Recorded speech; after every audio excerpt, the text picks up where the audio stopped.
چۆنە ناو ماشینەکەی شکالیە خەریکە بەرنامەکە دەست پێکە. سڵاو بینەرانی خۆشەویستی بەرنامەی ڕاستەوخۆ، زۆر خوشحاڵم بەوەی کە جارێکی ترام لە خزمەتی ئێوەی ئازیزدا. 135 ساڵ لەوە پێش کرێکارانی ئەمریکا بۆ هێنانە خوارەوەی سەعاتی کاری 14 سەعات بۆ 8 سەعات دەستیان دایەمان گرتن. لەو کاتەوە هەتاکو ئێستا کرێکاران هەموو ڕۆژێ لە ڕۆژی 1 مەی دێنە سەر شەقامەکان، چ بە دەرپڕینی دوورشم بێت یاکو بڕیارنامە داخوازیەکانی خۆیان پێشکەش بە ساحبکاران و حکوومەتەکانی پارێزەری ئەوانەکەن. ئەوڕۆ دەی گوڵانی 1400 هەتاوی بەرامبەر بە 30 ئاوریری 2020 زایێنیە. یەک ڕۆژ بۆ ڕۆژی کرێکارمان ماوە. ئازیزان، هەوڵەدەین ئەوڕۆ بەرنامەیەکی تایبەتان پێشکەش بکەین. تعدادێک هاوڕێ و دۆست و عزیزمان داوایان لێکەین بێنە سەرخەت و لەگەڵیان قسەیکەین و ئێوە شەتوانن پەیامەکانتان هەر لەم ڕێگەوە پێشکەش بکەن و تا ئەو جێگەی کە لە مەجالی منابێت ئەگەر بکرێ بە نووسراوە پەیامەکانتان بڵاوەکەینەوە. لە ڕێگەی ژمارە تەلێفۆنی 0046 702 61 676 دیسان دووپاتێکەمەوە 0046 726 16 764 پەیوەندیمان پێ بگرن. هەروەها لە ڕێگەی تۆڕی مێدیا نەتوەرکەوە ئێوە ئەتوانن بەرنامەکە ڕاستەوخۆ ببینن و دواتریش ئەو بەرنامە بە شێوەیە کە زەفت کراوە چ لەسەر یوتیوب هەر تۆڕی مێدیای نەتوەرک و یا لە فەیسبوک و ئینستاگرامیش قابلی دەستڕەسیە. کۆڕۆنا بەڕاستی کارێکی کرد کە تقریباً ئەتوانین بڵێن شەقامەکان لە سەراسەری جیهان چۆڵ بوون ئەوڕۆ، یا بەیانی چۆڵە بن. ئەوە یەکێک لە نامەتەکانە کە ئەوڕۆ دامەنگیری خەڵک لە سەراسەری دنیا بووە. بەڵام ئەوەی وا زیاترین زیانی لێبینیوە کرێکاران زەحمەتکێشان بوون. ئەوەی وا زیاترین زیانیان لێبینیوە نەک لە باری ئەوە کە کۆڕۆنا گیانی ئەوانی گرتووە، بەڵکو لە باری ئابووریشەوە گیانیان لەدەستاوە. بەشێکی زۆر لە وڵاتان وەکو ئێران هیچ چەشنە یارمەتیەکیان بە کرێکاران و زەحمەتکێشان نەکردووە و شەرایەتیان لەوە کە بووە زیاتر کەوتووەتە خەتەرە و مەتەرسیەوە.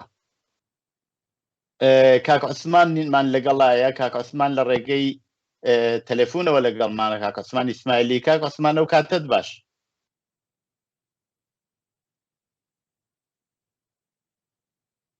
قەتع بووە، گوایە دەنگی قەتع بووە. هەروەها وابزانم هاوڕێیان ئیشارەکەن کاک بورهانمان لەگەڵایە. کاک بورهان دیوارگەرمان لەگەڵایە. کاک بورهان ئەو کاتت باش. ئەم کاتت باش هاوڕێ مەحیا،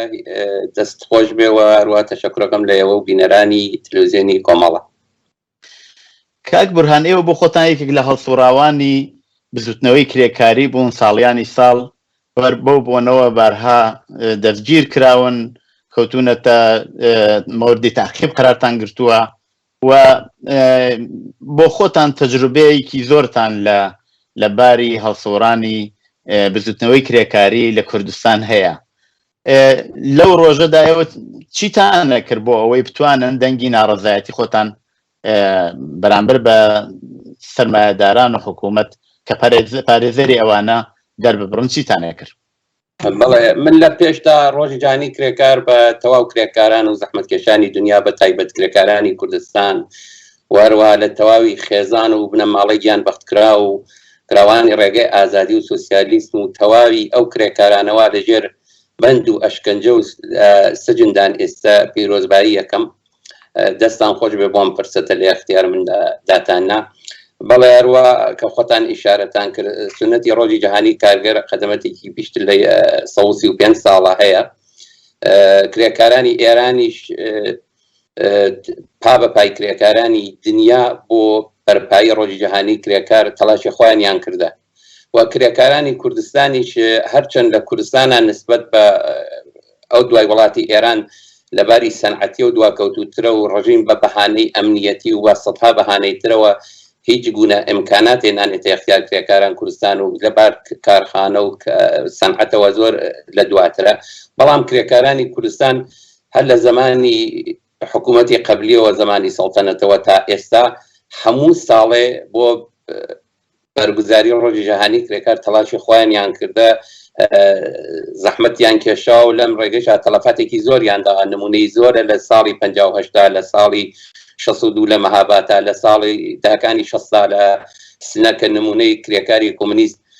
جەماڵی چراغوەیسی یادی بەخێربێ کە ڕژیم لە ترس و لە وەحشەتا بەداخەوە ئیعدامی کرد ئەم سنەتە هەر بووە ئێمە لە کرێکاران لە سەقزە بەڕاستی من بە تایبەت باسی سەقزەکەم ئەم سنەتە لە شاری سەقزە هەر بووە کرێکاران هەموو ساڵێ پێش یەکی مەی مانگێ پێش یەکی مەی 2 مانگ پێشتر هەر لە هەر فرسەتێکا بەیەکە و کۆ بوونەوە کومیتەیەکیان تەشکیل لەدا کۆڕێکیان تەشکیل لەدا بۆ خۆیان ڕۆژی جەهانی کرێکار بەرگوزارکەن ڕژیم وەحشەتێک تایبەتی بوو لە بەرگوزاری مەراسمە ڕۆژ جەهانی کرێکار لە شارەکانی کوردستان لە سەیاری سەقزا کە باسەکەی منە هەموو ساڵێ ڕژیم پێش یەکی مەی دەستیە کرد بە هەڕەشەکردن و هاوارودا و بانکردنی فعالینی کرێکاری بۆ ئەوە کە حەقتانیە بەشداریکەن حەقتانیە هیچکەن ئەوە مەراسمی دەوڵەتی هەیە وەرن بەشدار بن کە مەراسمەکانی دەوڵەتیش بۆ مەحلوم بووچی بوو بەڵام لە سەقزای ماموو جارێک کۆ بووینەوە کومیتەیەکمان تەشکیل لەدا کە نمونەی ساڵی 1383 بوو کومیتەی بەرگوزاری یەکی مەیمان تەشکیلدا کە لە قەرارمان وابوو لە پارکی کودەکە بەرگوزار بێت کە ڕژیم حمڵەی کرد و مەحموودگەری ئیتلاعات و 44 نەفەریان دەستگیر کرد کە 7 نەفەری ماوە لە ناو زیندانە مەراسمێکی ڕێک و پێک ئیدامە عەلاڕەغم دەستبەن و فشار و ناو سلولەری ئیدارەی ئیتلاعاتە ئەو هەموو فشارە مەراسمێکیان گەر سروتی یەکی ئەیار خوێندراوە کە بەڕاستی نمونەیەکی تایبەت کە دوای بوو بە شتێکی جیهانیش احترازێکی زۆر کرا و ئەو فعالین کرێکارە لە ئازاد کران و عەلاڕەغمی تەواو ئەو فشارە لە مەراسمەکە بەرگوزار بوو. زۆر سپاس کاک عوسمانمان لەگەڵە کاک حامید کاک بورهان ئیشارەی بە جەماڵی چراغوەیسی کرد ئێوەش بۆ خۆتان پێشتریش لە چاپێکەوتنێکە هەر دیسان ئیشارەمان پێکردووە ئەو بۆ خۆتانی کێک لە بنیانگوزارانی ئەنجومەنی جەماڵی چراغوەیسی بوون ئایا واقعاً ئەو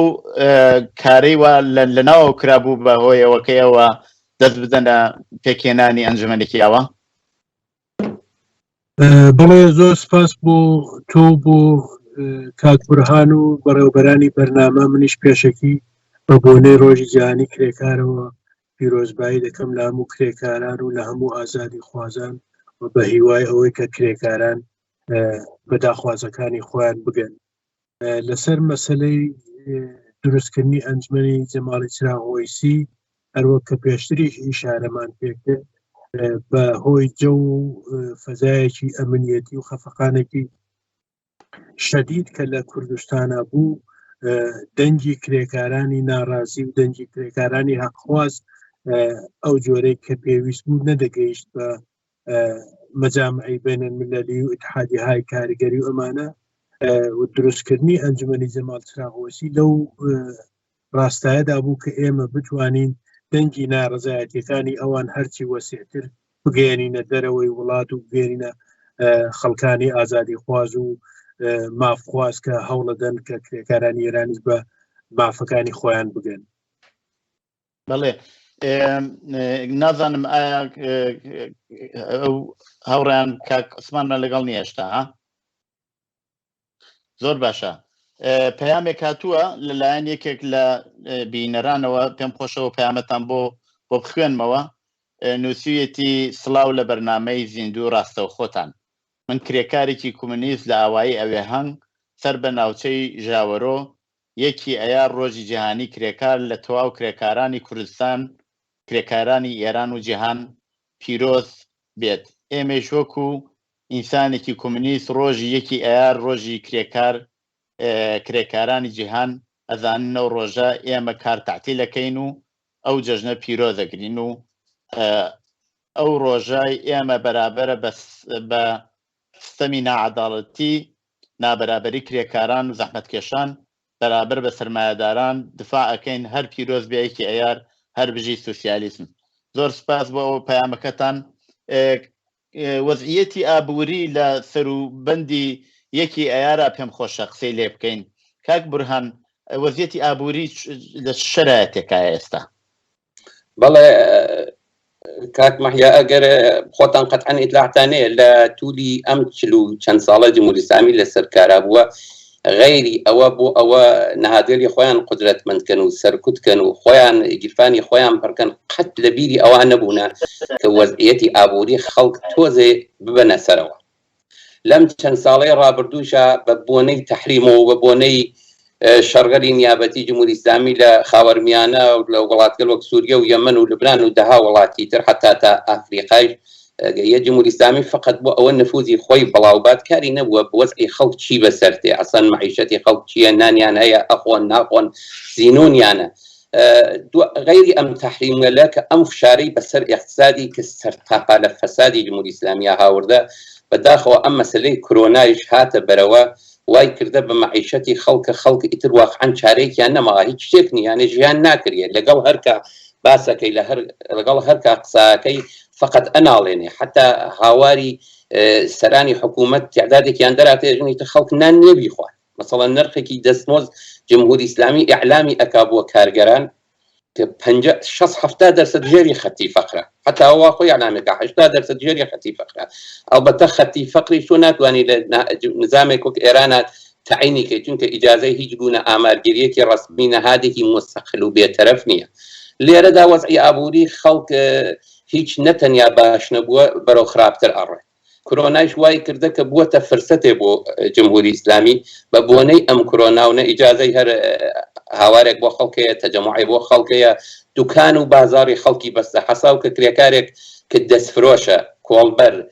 کرێکارێک لە سەر کارە ئیدەریان کردە کارگەواری چکولەکە بخصوصە کوردستانە کرێکارگەواری ژێری 10 نەفەر زۆر هەیە، کارگای گەورەیتیان نییە. ئەم کارگانە ئەکسەرەن تەحتیڵ بووە، بەداخەوە نەتەنیا دەوڵەت هیچ گونە لە باش معاشەوە یارمەتی خەڵکی نەداوە، کارگاکانی تەحتیڵ کردە، دەوا و دەرمانیش کەوتەتە سەر خەڵک. حتا واکسنی کۆرۆنا کە لە هیچ کوێی دنیا قەرار نییە بفرۆشێ، لە ئێرانە ئەیفرۆشن بە قاچاق ڕەدوو بەدەڵە کردێ لە بازارە قاچاقەکانی داروە. بەداخەوە ناتوانین بێژین لە ئێرانە هیچ گونە ئومیدێکەیە کە حتا دوای تەحریمیش، دوای مەسەلەی کۆرۆنایش واکسن کە دەوڵەت مەجبورە ئەم واکسنە عاقبەت بە بۆ خۆی لەم قڕە بێتە دەرەوە، هێشت وەزعی معیشەتی خەڵک نەتەنیا خاستر نابێ، هەر خراوترەچێت بێت. تەنیا چارەوەیە کرێکاران بە یەکگردووی فکرێ بۆم مەسەلەکەنەوە و تەغییر و تەحوڵێکی وا بێرنە ئاراوە کە خۆیان ببنە ساحێ سەرنوێژت خۆی. ئەنێ بە تەمای ئەوە بووی کە ببین کە جمهوری ئیسلامی وەزعیەتی ئابووری خەڵک خاستکات قەت چاک نابێت. بەڵێ زۆر سپاس. پەیامێکی کە هاتووە لەلایەن یەکێک لە بینەران نووسراوە، ئێمەش وەکو کرێکارانی پەنابەری ڕۆژی جیهانی کرێکار لە هەموو ئازادی خوازانی کوردستان ئێران پیرۆز بێ بژی سوسیالیزم.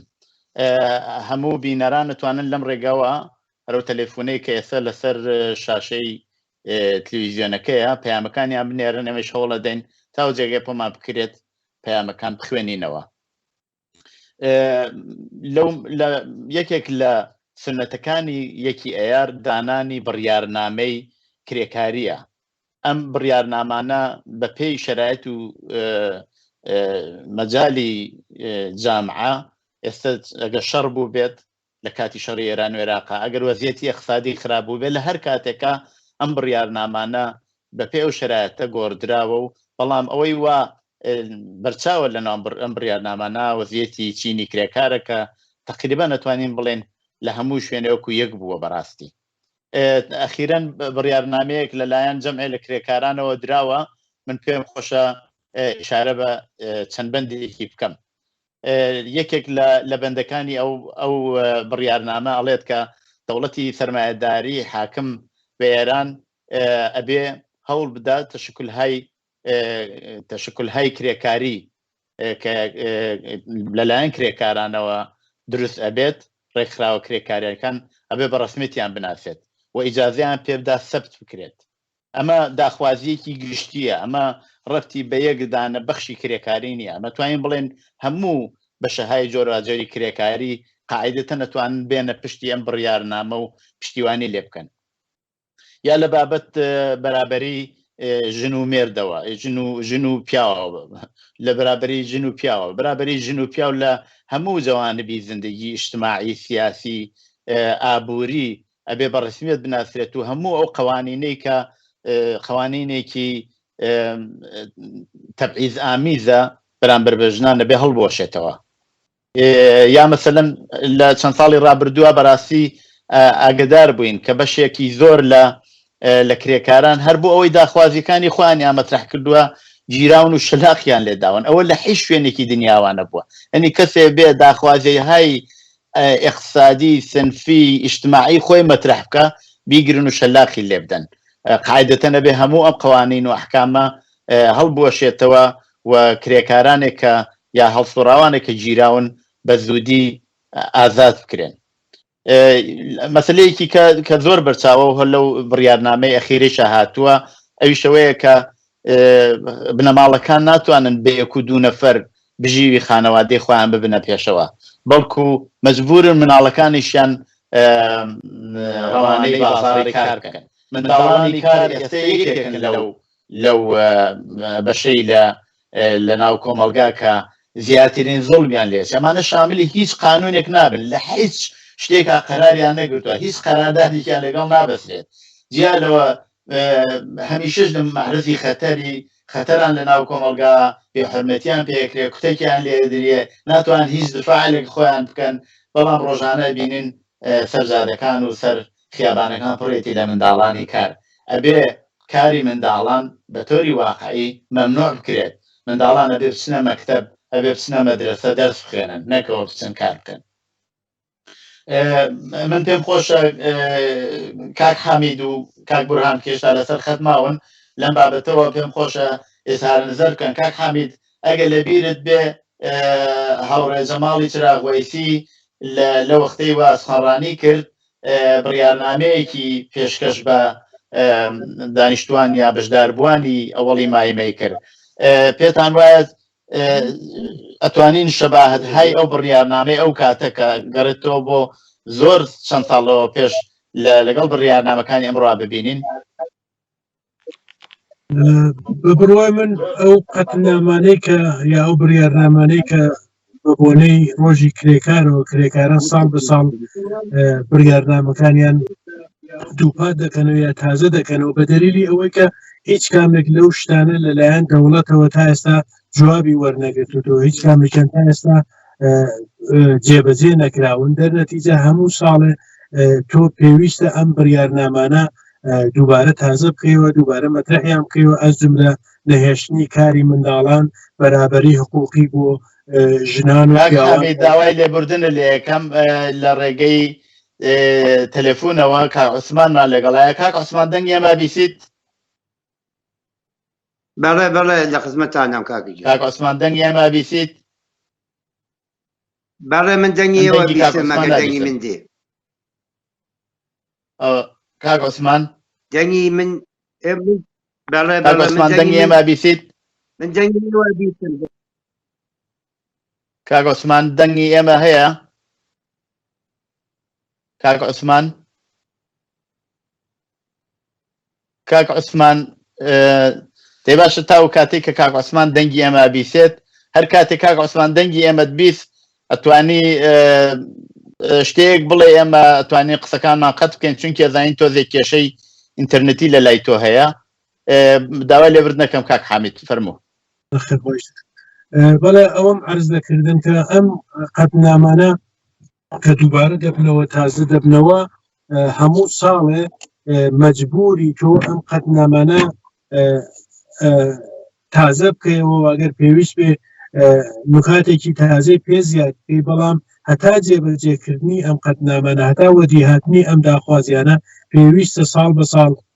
بە بۆنەی ڕۆژی جیهانی کرێکارەوە ئەم قەتنامانە تازە بکرێنەوە بتوانن بیکەن بە داخوازی سەرەکی خۆیان لە زوو لە شتانێکە جەنابیش دیشارت پێکرد مەسەلەی کاری منداڵان بەرابەری حقوقی بۆ ژنان و پیاوان لە عەرزەی کار و هەموو کاروباری کۆمەڵایەتی و اجتماعی ئەمانە شتایەکن کە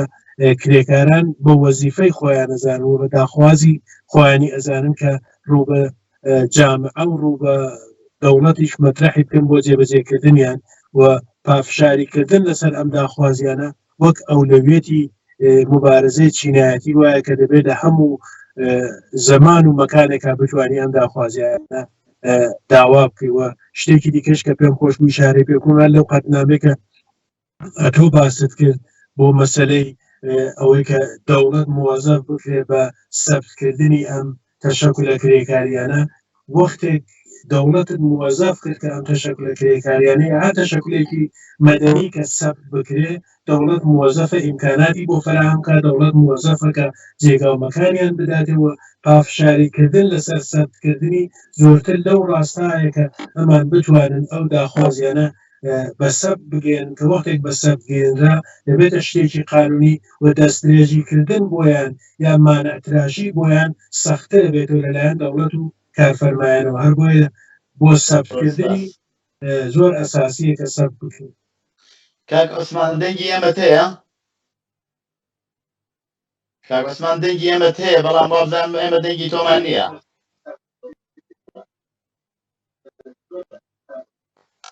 دەنگی کاک عوسمانمان نییە. کاک عوسمان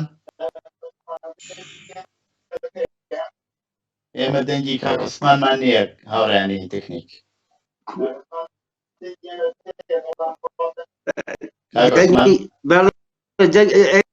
جنگ منتان هەیە کاکە جنگ من دێ کاک عوسمان هەر کاتێ دەنگی ئێمە بوو فەقەت ئیشارەیە بکە دەنگی من دێ ئێمە ئەتوانین پرسیار کاک عوسمان کاک عوسمان ئەو کاتت باش کاکە گیانم کاتتان باش. کاک عوسمان ئەزانم تۆزێک کێشەی ئینتەرنێتی هەیە لە لای تۆ زۆر خوشحاڵین کە توانیمان لەو ڕێگەوە تەماست لەگەڵا بگرین. ئێوە ئەخیرەن لە قەتنامەیەکە کە داوتانە لە بڕیارنامەیەکی دوانزەمادەیە کە داوتانە زۆر نکاتتان باس کردووە. ئەوە لە چه شرایەتێکە ئەو قەتنامەتاندا وەزیەتی ئیقتصادی ئێستای ئێران چۆنە بە شێوەیەکە؟ من بەنەوبەی خۆم سڵام هەیە بۆ جەناب و بۆ ئەو دۆسانەی کە داوەتان کردە ڕۆژی جیهانی کرێکار بە ئێوە بە ڕەسانەکەتان بە تەواوی کرێکارانی جەهان بە خانەوادەی جانباختەکان بە زیندانیانی سیاسی تەبریک عەرزەکەم. ئێمە ئەو قەتنامە بۆ جوای سوعالەکەی جەناب و لە وەزیەتێکا دامانە بەڵێ وعدی کرێکارانی ئێران ئەتوانی بە دوو دەستە تەقسیمی بکەین. بەخشێکی ئەگەر لە کارخانە و مەراکزی سەنعەتیەکار ئەکەن خۆ تەبیعەتەن تعدادێکیان بەرحاڵ ئیستیخدامین تیبقی ئیدارەی کار و قەوانینێک کە بەرحاڵ تەسبیب کریا حقوقیان پێ ئەڵێن. ئەوە بەخشەکان تریشی ئەتوانی بێژین ئەم بەخشانەی تریشی قەراردادی موقتن قراردادی سفید امضا الى تآخر لە دوو مانگە و سێ مانگە الى تآخر. ئەمانە واقعاً ئێمە ئەتوانین بەرابەری تەوەڕم و زمانیش ئیمسایی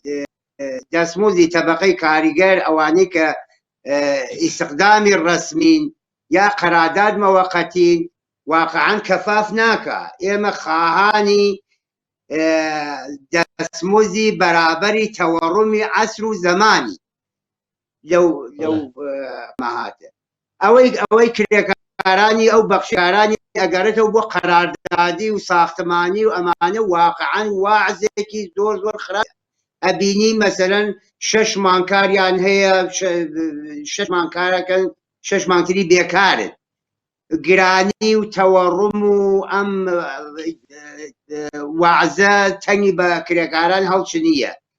ڕۆژێک کار هەیە دوو ڕۆژ کار نییە، یا کرێکاران ئاوارەی مەسەلەن ئەوانەی ئاوارەی کوردستانی عێراق و کیشوەرەکانی دەوروبەر و ئەگەر ئێمە بینە سەر وستانی کوردستان حساب بکەین بەرهەکارانی وستانی کوردستانی ئاوارەی وستانەکان ترن. ئەمە بۆ معنان نییە وستانەکان تری ئێران وعزی کرێکارانی باشترە، وەرە بۆ معنای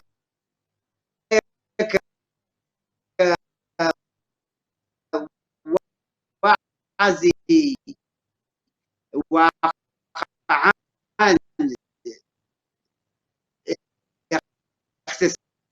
اقتصادی کوردستان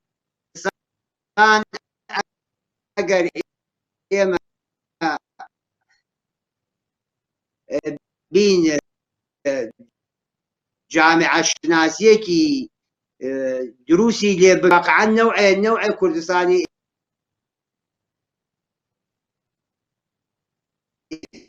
بتوانن حقوقیان پێ بدرێت. ئەمە یەکەرێمە لەبارەی کرێماڵیشەوە کرێتەوە حسابی بکەین ساشتر کرێماڵێ 500,000 تمەن فەرزکەین ماڵێکی مناسب بووە ئیمساڵ بووە 1 ملیۆن تمەن، ڕاهن ماڵ کەمتر لە ئیتر بە 50 ملیۆن بەرەو ژوورتر نییە، ئەگاتە سەقفی 100 ملیۆن تمەن و ئەمانە ئەویش واقعاً ئەم کرێکارانە ناتوانن ئەمانە پەرداخ بکەن. من لە خزمەت جەناب.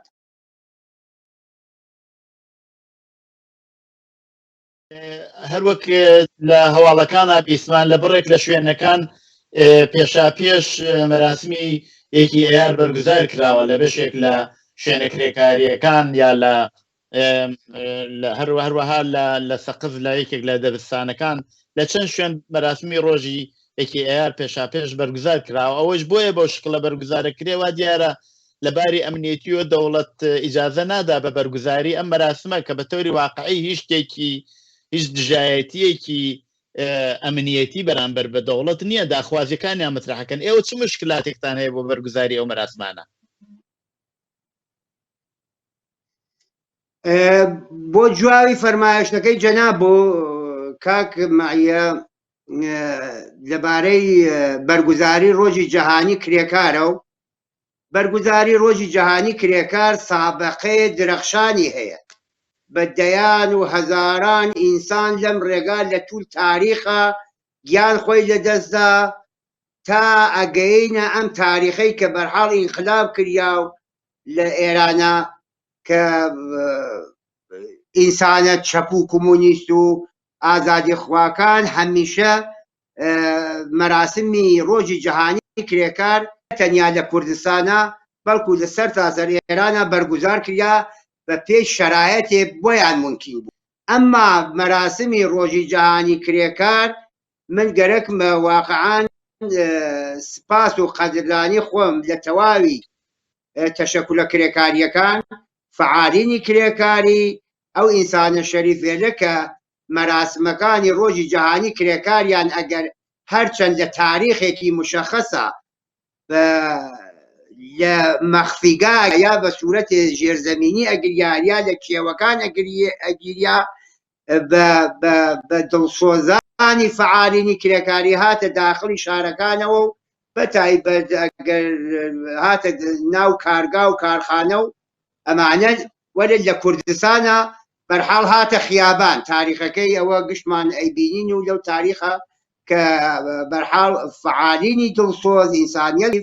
هاوریانە خیابان و مەراسمیان بەرگزار کردە. هەرچەند مەراسمیش نیروی حفاظەت ئیتلاعاتی نیروی ئینتیزامی وەزارەتی ئیتلاعات نیرو خود نیروی ئینتیزامی ئەمانە هەمیشە مانع بوون و بە مەحزێکە زانیانە بەرحاڵ تۆ ئەچیتە مەیانێ کیشاری مەسەرەن من نمونە سەقزە بۆ بێرمە و یا شارەکانی تر بلافاصلە مەعموور ئیتلاعات و نیروی ئینتیزامی و ئەمانە مانع بوون و هێشتا سەرە ڕای ئەویشە کرێکاران کۆڵیان نەدا هەر بەرحاڵ مەراسمیان بەرگزار کردە. واقعاً دەرد و مشکڵاتێکە ئێمە لە تەک نظام سەرمایەداریە یا لە تەک دەوڵەتی ئێرانە هەمانە ئەم مشکڵاتانەیە بەجێ ئەوە کە تەشەکولە کرێکاریەکان بێن مەوەزفن سەفتیان بکەن مجەوزیان پێبن بە ڕەسمیەت بیناسن بەجێ ئەوە بێن زەمینە بۆ ئێمە بۆ تەبەقەی کرێکار فەراهەم کەن کە متین بەرگوزارکەن بتوانن قەتنامە بەرگوزارکەن بتوانن باشکوب لە خیابانەکانە بتوانن مەراسم ڕۆژی جیهانی کرێکار بەرگوزار بکەن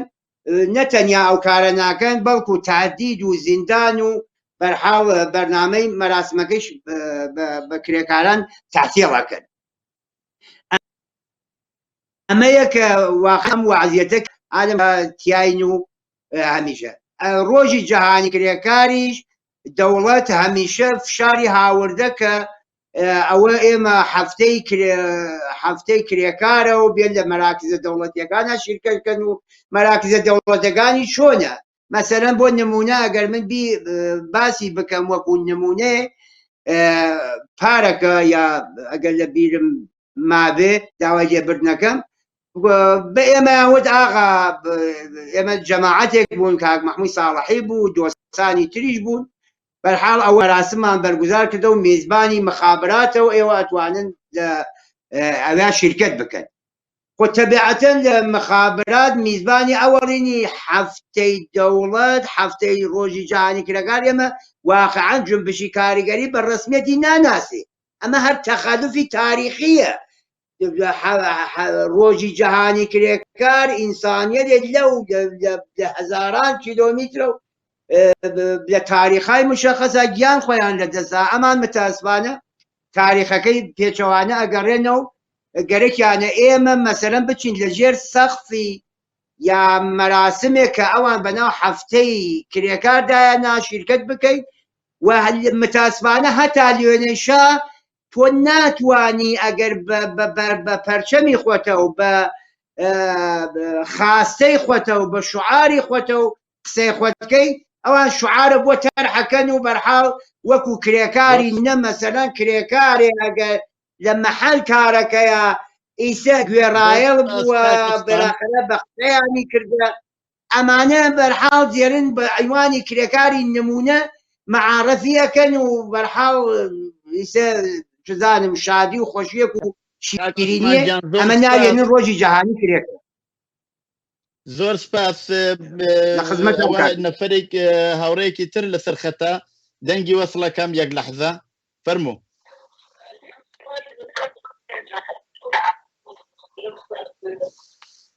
فەرموو دەنگتان هەیە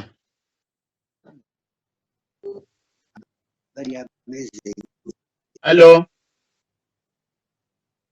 ئەلۆ ئەلۆ دەنگی قەت بوو بەداخەوە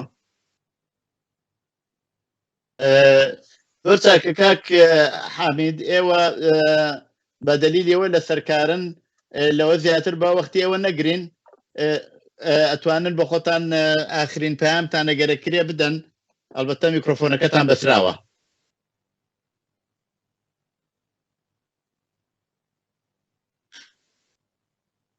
نەخێ میکرۆفۆنەکەتان یەک دەستی پیا بنن بەڵێ فەرموو زۆر سپاس دووبارە بە بۆنەی ڕۆژی جیهانی کرێکار مزبایی دەکەم لە هەموو هەموڕێیانی کرێکار و هەموو فعالینی کرێکاری هیوادارم سبەینێکە بە ڕەسمی ڕۆژی جیهانی کرێکارە هاوڕێیانی کرێکار بتوانن لە هەر کۆڕ و کۆمەڵێکا کە دەتوانن مەراسمەکانی ئەوەڵی مایبەی ڕۆژی کرێکار بەڕێوە بەرن بە ڕعایەتکردنی بە قەولی کابراوکی فاصلەی ئیجتماعی و ئەوە کە تووشی نەخۆشی و زەرەر و زیان و ئەوەی گیانی نەبن بە بۆنەی کۆرۆناوە هیوادارم کە هەموو ساغ و سلامەت بن هەموو دوور بن لە نەخۆشی و بەڵای کۆرۆنا و بەڵای جامعەی سەرمایەداری هەمووی پێکەوە ئەو هیوایە کە مەراسمەکانیان هەرچی شکۆدارتر بەڕێوە بەرن زۆر سپاس کاک حامید فەرموو بینەرێکی خۆشەویست لەسەر خەتە فەرموو بینەری خۆشەویست میوانەکان کاکە مەحیدیان زۆر سپاس پیرۆزباییم ڕۆژاکەم لە هەموو پێکاران زەحمەتکێشان بەتایبەت بەدەماڵەی سەربەرزی یانوخەتکردوانی کۆمەڵە و حەزبی کۆمونیستی ئێران تەنیا ڕێگەی تەبەقەکار یەکبوون لە کارێکیش ڕێکایەکمانی ئامیشتە هەژاری و بەدبەختی و کەیسە لە ئێران نایبینین بەخاتری لایداریە ئەمە بوونی نییە سابقینێکە خەڵک کەوێ بە کولیە فروشی مناڵ فروشی لەش فروشی مەواد فروشی وسەدهان کارێکی ناشایست کرد بەڕاستی حتا ناوبردنیشیان بۆ ئینسان هەڵماوە کاکە لە ئێرانی ئێمە ئێستا خەڵک دەسەپای خۆیان لاقی خۆیان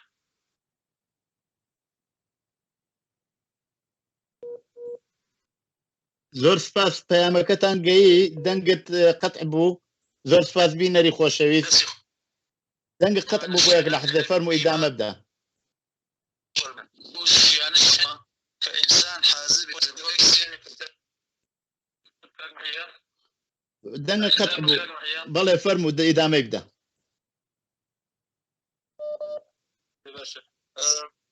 أمرت جيش نازك شبكة زۆر سپاس بینەرێکی تر لەسەر خەتە کاتمان نییە ئەگەر بکرێ با ئەو بینەرەی خۆشەویستە وەسڵ بکەین زۆر سپاس زۆر سپاس فەرموو بینەری خۆشەویست دەنگی ئێوە دێت ئەو کاتەی خۆتان باش جەنابتان من محمود صالحیم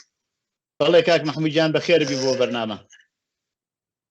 كاك محيى برسياري كلها رابطة لقيل أو قد نعمل يا هي خوش بولا رابطة لقيل أو قد نعمل توزيحات دم قد نعمل شون بوا وشادثة وكثانك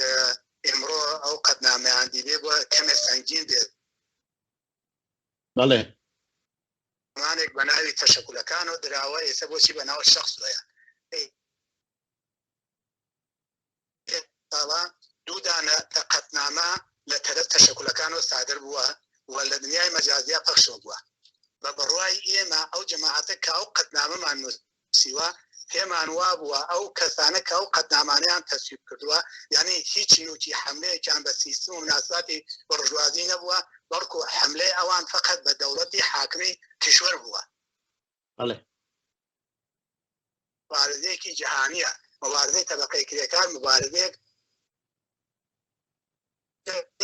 بنابراین او مشکلاتی که لجامعی ما لجامع کان های لهمو دنیا های مشکلاتی نظامی سرمایه‌داری که دچار یک بحران بود طبقه کریکارش فرا ملی و فرا منطقه‌ای مبارزه کرد نگوی که مثلا لمنطقه‌ای محدوده که مبین قد نامی بصادر کی بنابراین یمن لطرف جماعتی لکریکارانی کارگاه مختلف کانو تمام راجع تنيما لا توجب وضعية حاكم كل إيران يسمى موجود هي شاهد بدليل أم نقوشين كورونا نتوانين إيمالا محفلو لا كوري جورو جورتلا مراسم برگزار كي بنابراين هر کسی به پی توانای خوی خانواده یا کسانک لا شوێنهای مختلف مراسم برگزار کن پس بنابراین او کسانک ممكن لو قدنا معنا كذا كلام او تشكل عن ودرا بقول وقيات استفاده كان بنابراين يما هاتي جلسات ما تشكيل وضع حاول او قدنا مد وانظم دائما تشكيل لبر خاطري او كيكاراني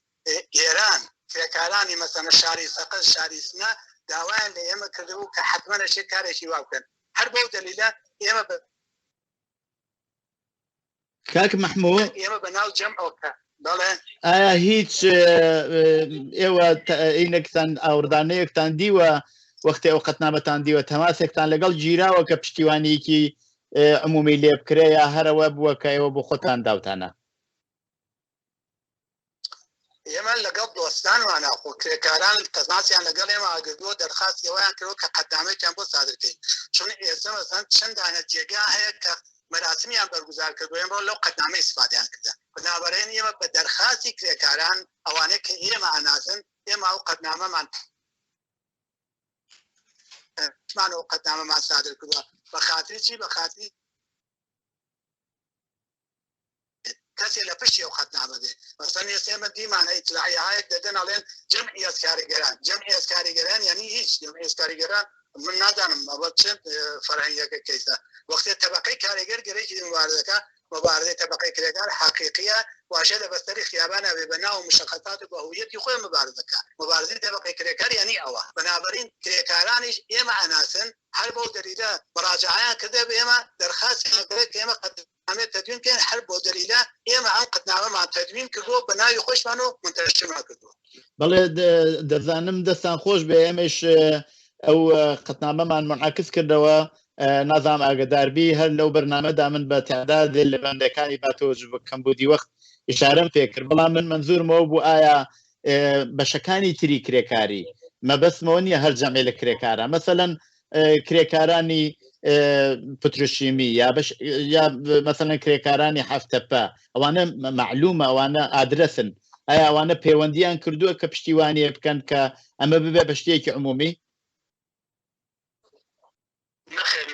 ئەوانە ناکردوە چونکە ئەوانە خۆیان تەشەکولیان هەیە بەڵێ کرێکارانی حوتەبە خۆی تەشەکولی هەیە کرێکارانی شیرکەت واحد تەشەکولیان هەیە ئەمانە وەختی خۆیان تەشەکولیانەیە بە هویەتی خۆیان و مەسەڵەن ئیتلاعیەیان ئەو قەتنامەکە لە سەرەر دێمەوە وە خۆشیان قەتنامەیان داوە ئەمەگەر لە ئێرانە چاو دەکەین 40 ملیۆن نەفەر کرێکارمانەیە ئەم 40 ملیۆن نەفەرە کرێکارە 600,000 نەفەر کرێکار 39 ملیۆن نەفەر کرێکار تەشەکولە بنابەرین خەتاوی ئێمە بەم 39 ملیۆنەیە نەبە ئەو کەسانەی کە خۆیان تەشەکولیان هەیە. بەڵێ متوەجی منزورەکەت بم کاک مەحموود ئێستا تازە لەسەر خەتی ئەلبەتەم پرسیارشم لە کاک عوسمان کرد ئێوە بۆ بەڕێوەبردننی بۆ بەڕێچوونی مەراسمەکانی یەکی مەی هەچی جارە لەگەڵ گیرروکرفت و فشاری نیروهای ڕژیم و ئالەوانە ڕوبەڕوو بوون بە تۆری واقعیەوە هیچ دژایەتیەکی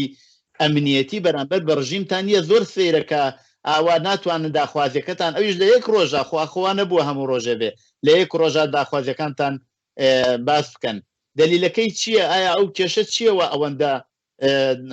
دەوڵەت و سەرمایەداران لە ئینیەوە ترسن لەو حرەکەتانە ترسن لەو تشکیلی ڕۆژی یا بەڕێوەبردننی ڕۆژی ئەوڵی مایەمەیە ترسن لێ بکە کرێکارە مبارەزاکات مبارزەی تەبەقەی کرێکاریش مبارزەیەکی ڕیشەیە مبارزەی تەبەقەی کرێکار دەست بۆ ڕیشاوە بنابەری سیستم چاکتر دەناسێ لە خودی کرێکارەکە هەرە بەو دەلیلە تەبەقەی کرێکارە خاتە ژێر مبارزەکە ئەوەیە کە میژاکە ئێمە لە توولی ساڵ ئێمە خشت لەسەر خشتیانی تاکوێ ئەوەی کە مەزەن بە ئەوڵی ماهی مێگەی مەسەلە من بۆ نمونەی ئەوەتان پێ بڵێم یەک ساڵی تەواو من ئیحزار کرام باجووی لێ کرام بە خاتی و ئەوڵی ماهی مەی گرامی بات بنووسم ئەوڵی ماهی مەی مبارزەمان بۆ کردووە خشتمان لەسەر خشت داناوە تاکوێ گرامی باتمان تەحمێڵ کردووە بە سیستم و ناسوادی سەرمایەداری ئیمڕۆ ئێمە گەرەکمانیەتی ڕۆژەکە چون ئەوان بە ئێمەڵێن ئەو شوعاری گرامی بادە شوعاری سوسیالیستەکانە ئێمە ترسمان لەوە نیە بەڵێ ئێمە سوسیالیست نین سوسیالیستی و سوسیالیستەکانیش ئەتوانن تەبەقەی کرێکار ڕاهاکەن لە ماهیەتیان نیە. کاک مەحموود زۆر سپاس نازانم کاک عوسمان دەگە لەسەر خەتماوە چونکی کاتی بەرنامان زۆر نییە پێم خۆشە قسەکانی ئەخیری ئەویش ببیسین زۆر مەمنون کاک مەحموود جان. کاک عوسمان لە خزمەتام کاکی گیان لە خزمەتام ببیستم ئەگەر زەحمەت نەبێ هەین لە خزمەتتا فەرموو پەیامەک بڵێ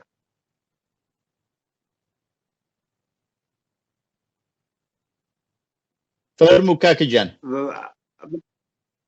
من لە خزمەتام ئاخری قسەی من ئەوەیە کە وەکو پیشنهاد وەکو پەیامی من ئەوەیە بۆ تەواوی کرێکارانی ئێران و جەهان بەتایبەت بۆ کرێکارانی ئێران ئێمە لەم وەعزیەتا کە لەم شەرایەتا کە مەبارێزە هەیە هەمیشە لە کارگا لە کانەکان لە مەیادینی شار لەمانە ئەمە حاشا هەڵنەگرە ئەتوانین واقعەن ئەیبینین و ڕۆژانە کرێکار ها لە مەیانە و مەبارێزەکە و تەشەکولیشی چەند دانە تەشەکولیشیا هەیە تەشەکولی کرێکاری ئەمما ئەو تەشەکولە کرێکاری من حرمەتم هەیە بۆ تەکتەکی ئەو تەشەکولە کرێکاریانە ئێمە بۆ نمونە تەشەکول هەیە ئیسا ناوی لێ بۆ یانەوەی بەرحاڵ نادە وەلێ لە توولی عمری ئەم تەشەکولە یەک باردانە نیشتە بەرحاڵ مەجموع عمومیە بەرگوزار بکە تەشەکولە خۆ هەر ناوەکەی هەیە هەرسەی عەمەڵا ناوەکە بەرحاڵ هیچ عەمەڵکەرد نییە کە بتوانین ئێمە واقعەن بە عینوان تەشەکولێکی قودرەتمەند ناوی لێ بووە و ڕاستە زەحمەتیان کێشا تەشکیلیاندا تاوانیاندا زیندانیان کێشا بنیادی ئەم تەشەکولانیانە نا ئەمما من ئەم پیشنهادە کە چەند خۆبەر لەلایەن کا مەحموود ساڵحیە و دۆسانی ترە و پیشنهاد دریا بە تەشەکولە کرێکاریەکان بە جنبشی کرێکاری بە ڕەسانەی کرێکاری کە تەبەقەی کرێکار بە بلووقی سیاسی خۆی لەوە گوزەریا ئیتر وردە تەشەکول و لە کارگایەک و لەمانە احتیاجی بە تەشەکولێکی سەرتاسەریە وەختێ تەبیعەتەن ئەوە ڕاگەیانیا ئیدەیەکی مخالفەتیان کرد ئیدەیەکی مخالفەتیان یەک سیاسی حیزبە کرێکاریەکانیش کە نەشردنیە وەلی ئاخر هەر لە عیسا چه ئەوان و چه ئێمە بە نەتیجەیشتین جنبش کاریگەری بە نەتیجەیە گەیشتە با تەوەجۆ بەم گشتە ئێحتە واقعەن احتیاجی بە تەشەکولێکی سەرتاسەریە تەشەکولی سەرتاسەریش خۆ هیچ شەخص نییە کە بەرحاڵ ئەمە مەحموود ساڵحی ڕاهبەریەکە زانم فڵان کەسێک ئێمە داوامان کرد چارەیەکی بۆ دۆزینەوە داوامان کردە لەوانە تەجربەیان زۆرە داوامان کردە کە حرفەیی داوا لەوانە کە هەڵکردن بۆ تەحسیری جنسی تەبەقەی کرێ ئێمە داوا لە جنسی کرێکار بێ ڕاوچارە پەیا بکە تەشەکولێکی سەرتاسەری بتوانین تەبین کە تەواکولانێک کە لەژێر چەتری خۆیان کۆکاتەوە کە بوێتە تەوازن خۆێتە پشتیوانێ جنبشی کاریگەری زۆر سپاس کاک عوسمان بۆ بەشداری لەو بەرنامە پەیامەکەت گەیی زۆر مەمنون هیوادارم سەرکەوتوو بن پێشاپێشیش ڕۆژی کرێکار لە ئێوە و لە هەموو هاوڕێیانتان پیرۆزبایی یەکەین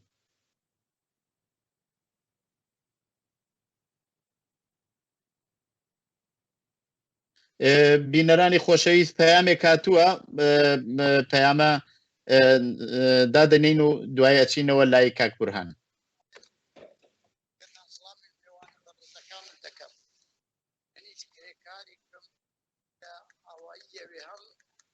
گەرەکمە پەیامی پیرۆزبایی ڕۆژی جیهانی کرێکار بێوە و بە تەوامی کرێکارانی زەحمەتکێشانی کوردستان کرێکارانی زەحمەتکێشانی کوردستان و ئێران کرێکاران زەحمەتکێشان معەللیمان دانوجویان ئەوانە ڕەنجەدەن و ئەوانە زەحمەت دەکێشن ڕۆژی یەکی عەیان یان لێ پیرۆز بێ منی وەکو کرێکاری سوزی حازرم بەرابەر بە زڵم و سورداری زڵم و ستەم و برسێتی دیفاع بکەم لە ڕۆژی جیهانی کرێکار. ڕۆژی جیهانی کرێکار ڕۆژێکە هەزاران ئینسان هەزاران کرێکار لە سڵمەری شۆڕشگەرانەی کوردستان گیانیان باکرد و لە ڕێگەی کاریگەریە گیانیان باکردیگە.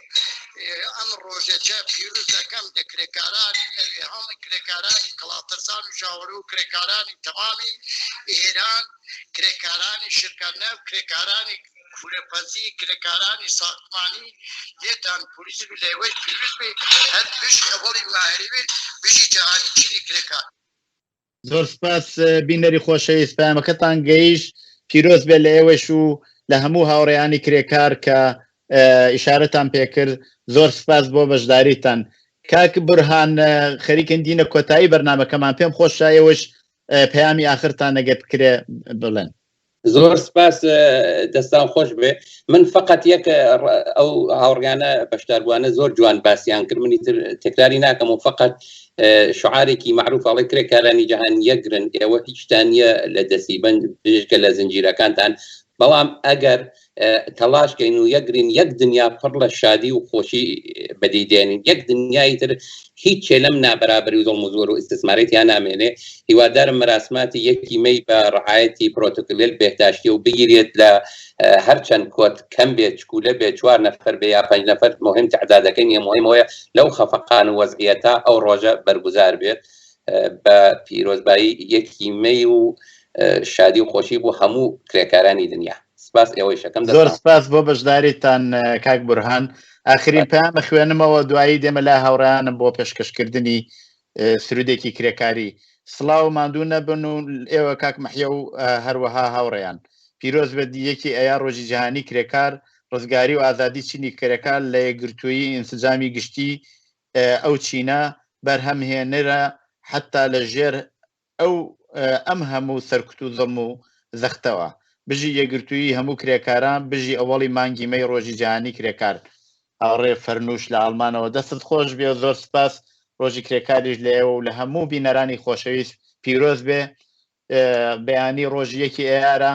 بەداخەوە بەهۆی مەسەلەی کۆرۆناوە کرێکاران ناتوانن بێنە سەر شەقام و ناتوان بێنە سەر شەقام و ئاعترازەکانی خۆیان بە شکلی گشتی لە ڕێژەهای کرێکاری بەیان بکەن. ئەوە بەداخەوە بۆ بە کێشەیەکە، بەڵام ئەوە دەنگی کرێکارانی لە ئاستی ئێران نەبەستووە. هەروەک بینیمان لە هەواڵەکانە، کرێکارانی کامیاران، کرێکاران لە سەقز، کرێکاران لە سنە، لە زۆربەی شوێنەکانی تر کرێکاران بە هەر شێوەیە کە توانیویانە داخوازەکانی خۆیان بەرامبەر بە سەرمایەداران و ساحبکاران و هەروەها دەوڵەتێکە پارێزەری ئەوانە دەربڕیوە و لە ئایندێشا هەر دەریە بڕن. ئەوە نیشانەی ئەوەیە کە جامعەی ئێران ئەو جامعەیەکی زیندووە و بەرامبەر بە هەموو ئاڵوگۆڕەکانی ئەو جامعە بێدەنگ دانانیشێت. ئێمە ئەزانین حتا مەسەلەکە لەو قەتنامەی 12 مادەیشە هاتووە بەشێکی زۆری مربوطە بە وەزیەتی کرێکاران، بەڵام ئێستا لە حاڵی حاضرە کرێکاران تحتی فشارن بە دەلیلی شرایەتی کۆرۆنایی. دەوڵەت هیچ ئیقدامێکی نەکردو، ئیقدامێکی جدی نەکردووە بۆ ئەوەی خەڵک واکسینە بکرێت. هیچ ڕێگەیەکی نەدۆزیێت، هیچ بەرنامەیەکی نییە. ئاخرین شتەیەکە لەلایەن ڕوحانیەوە وتراوە، وتێتی ئێمە بۆ ئەوانەی وا 80 ساڵن بە شکلی ڕایگان واکسین ئەدەن، ئەوش معلوم نییە چەندێک ئەوەی واقعیبیانە، بەقیەی خەڵک لە ڕێگەی شرکەت‌های خصوصیەوە ئەقدام بە خەریدی واکسین بکەن. ئەوش معلوم نییە ئەم واکسینە چەندێک قیمەتی چەندێکە بێ خەڵک بە وەزعیەتی ژیانەوە چەند ئیمکانیان هەیە ئەسڵەن واقعاً بێن و واکسن تەهیە بکەن. ئەمە معنایەوەیە ئەهمیەت خەڵک لە ئێران شکۆلەترین ئەهمیەتی بۆ ئەو ڕژیمە نییە، بە زندگی ئەوان ڕۆژانە کایە ئەکرێت و هەر وەختێکیش دێن داوای حقوق و داخوازەکانی خۆیانەکەن ئەنهێرن، شەلاقیان لێدەن، فعالینیان دەستگیرە کرێت، مەوردی ئازاروەزیەت قەرارە گیرێت. ئەوە حکوومەتی کیاوایە؟ ئایا تاکەی ئێمە ئەبێ ئەو زڵم و زۆرە قبول بکەین؟ هەروە لە بەرنامەی ئەوڕۆ ئیشارە پێکرا پێویستە یەکگرتوویەکی گشتی لە ئاستی سەراسەری دژ بە نظامی سەرمایهداری و حکوومەتی مدافعی ئەو نظامە دەست پێ بکات پێویستە هەموو بەشەکانی کرێکاری پێکەوە یەکگرتوو داخوازەکانیان مەطرح بکەن ئێمە قەتنامەهای زۆر پێشکەوتوو لەلایەن جەمع لە کرێکارانەوە کە لەویان ناوەکانیان هاتووە بە شکلی عەلەنی باسکراوە ئەبینین انتظار ئەوەیە مەوەردی پشتیوانی شوێنەکانی تریش قرار بگرێەوە ببێ بە حرەکەتێکی یەکگرتوو کە بتوانین ئەم حرەکەتە یەکگرتووە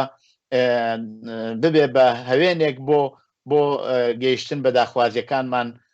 لە ئاستێکی زۆر بەرینتردا بە بۆنەی ڕۆژی کرێکارەوە پێشا پێش پیرۆزبایی لە هەموو کرێکاران و زەحمەتکێشانەکەم هەروەها پیرۆزبایی لە هەموو کرێکاران زەحمەتکێشانی کوردستانەکەم کە لە توولی 42 ساڵ حکوومەتی کۆماری ئیسلامیە یەک ڕۆژ دەنگیان بێدەنگ نەبووە و هەمیشە داخوازیەکانی خوان هێناوەتە مەیدان و باسییان کردووە یەکگرتوو بوون و توانیویانە دفاع بکەن لە داخوازیەکانی خۆیان ئەو ڕۆژە لە هەموو کرێکاران پیرۆز بێت و هیوای سەرکەوتن بۆ هەموو لایەک طبعاً یەک دوو پەیامی کەش هاتووە لەو ئاخرەوە نازانم چەندێک ئیمکان ببێت یەکی ئەیە ڕۆژی جەهانی کرێکار لە هەموو کرێکارانی دنیا و کوردستان و لە تاقاجەرەیانی چەپ و کومونیست کە بە درێژایی زیاتر لە نیو سەدا لە نەبەردی مەیدانی و تیونیدا لە بەرامبەر سەرمایهداری و ئیرتجاع بۆ دفاع لە تەبەقەی کارگەر سەربەرزانە وێستاوە لەم ڕێبازەدا هەزاران کەسیان گیانیان بەخت کردووە و ڕۆژ لە دوای ڕۆژ بوێرانە دفاعیان کردووە لە هەزاران کرێکار پیرۆز بێت و لە ئێوەی ئازیز بەڕاستی هەموو چەپ و بەرابەری خوازەکان ئەزانن کۆمەڵە بۆ دفاع لە جونبشی کرێکاری بۆ ڕێبازی سوسیالیستی تەواو تەلاشی خۆی کردووە و هەر هەزینەیەکیشی داوە پژی مبارزەی تەبەقاتی کرێکاری کوردستان بە ڕێبەری کۆمەڵە زۆر سپاس بینەری خۆشەویست داواکەم لە هاوڕێیانی تکنیک لە ئاخری بەرنامەکەدا سرودێکدا بنن دیسان زۆر سپاس بۆ بەشداری هەموو بینەران و هەروە میوانەکان و هەموو ئەو هاوڕێیانە کە توانیان لەم ڕێگەوە پەیامەکانیان بگەێنن زۆر سپاس بۆ ئەوەی خۆشەویست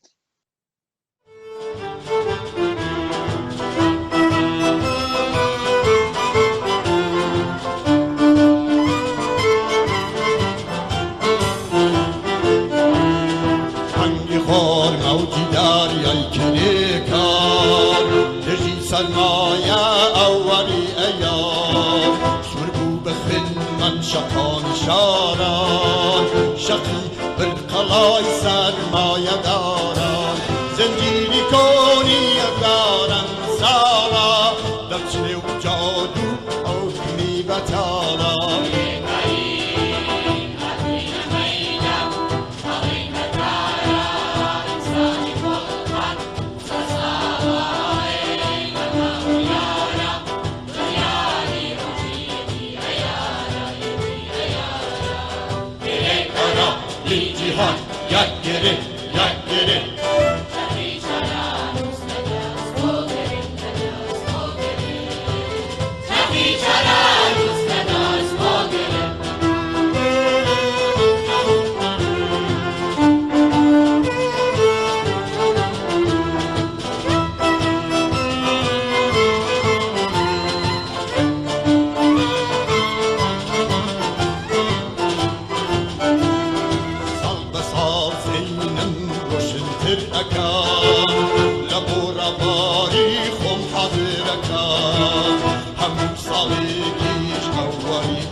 سازینم روشنتر اکم لبوراباری خم حاضر اکم همو سالی کش اواری ایار همی دبجیرم گشت گوتی بار امپریالیزمو فرصت پرستن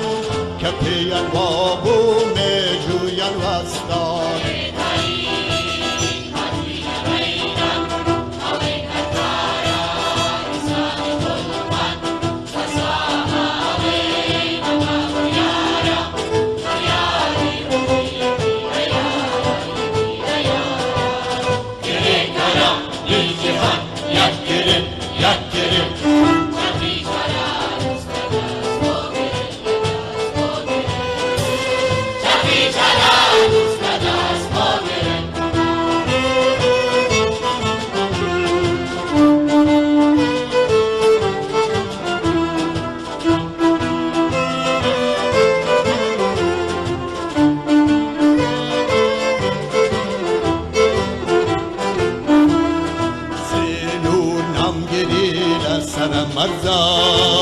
سرمایه داری دل ملرزا بلرزنگا شارونک آسو